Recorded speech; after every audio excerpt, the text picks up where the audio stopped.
Basta kaya mo dito. Lagyan natin ng asin-asin. Lagyan pa doon tubig. Tubig.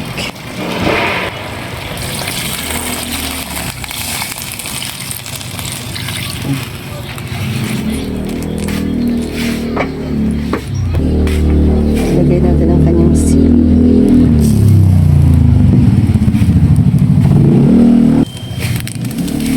Lagyan natin ng paminta at ito. Buti marunong ng mga bata pag nagganito eh. Huwag natin ubusin guys. Mga 3 gamit pa. Diba? Bukas na yun eh. Kunti-kunti lang kasi Yung lapot na lapot. Saka para maka-evap yung ano na-evaporate yung ano, lagyan ko pa yun ng suka.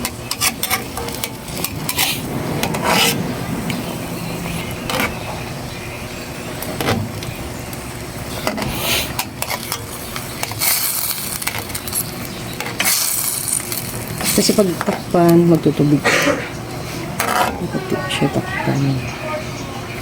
Kaya mo lang siyang ganyan. Para ano talaga isang gata. Pag itulog mamaya yung isang ano pa yung gata pa niya. Mas masarap.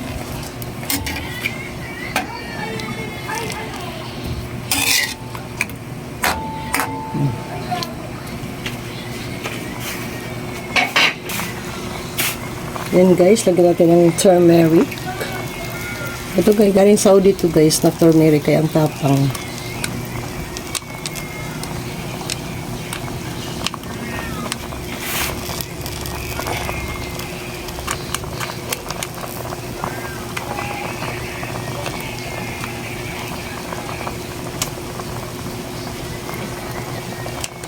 Ang bango nito. Lagyan lang natin, ang tagal-tagal. Ay, punong-puno kaya. Punong-puno kaya.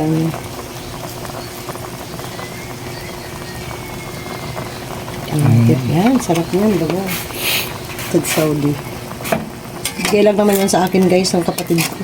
Kasi yung asawa niya dating sa Saudi.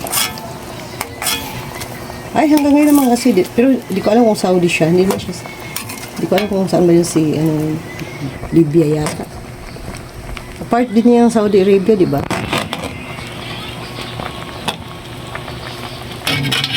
Kumulo na.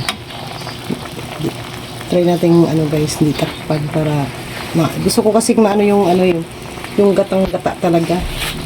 Yung pagkaluto talaga na, ay naku. Masarap na masarap. Kaya try natin, hindi natin takpan. Talaga niya ang gatang-gata. Tikpan nga natin. Hindi ko ito nalagyan ng Knorr cube guys. Mayroon akong binisamix na Ay, oo nga pala. Speaking of suka pala ang ilagay ko. Yun pala ang gusto ko kunin doon. Ating suka dito. Nakatimpla guys. Ilagay natin. Lagyan natin ng suka para Ayan.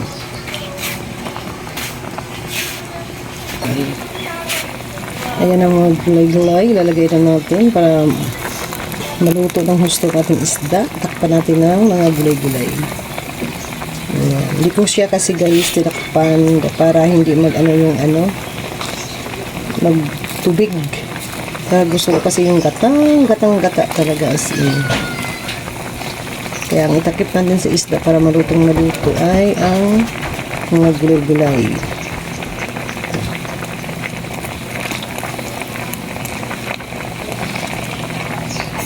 Bili ka tayo ng seedling ng doon, pichay, para makapagtanim tayo dyan,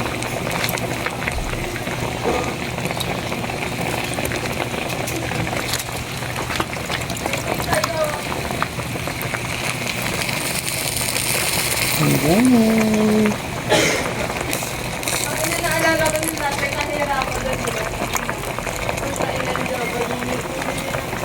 Ayan guys, ito na yung final nating gata.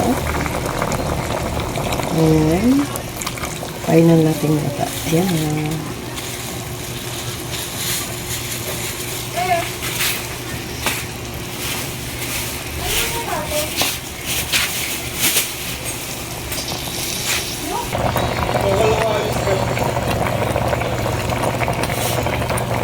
Parang ano style vehicle Tignan mo, ano yung sabi ko, yung itong luto na binalik sa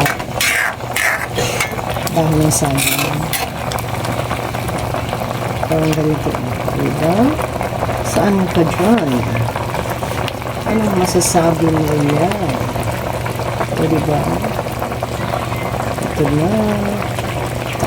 Tanggalin natin yung ano para makita yung isda. Ito na yung isda niya. Kasi na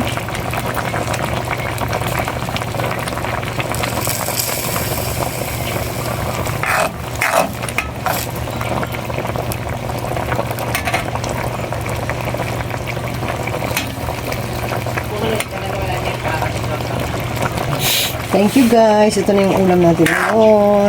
Ito yung Chris. Kasi yan ang dala ng asawa ko galing biyahe. Ayan guys. In Jesus name, thank you po. Thank you Lord sa aming ulam ngayon. Sa aming food ng araw na to. Ayan. Pakasarap guys ng ating ulam. Thank you so much.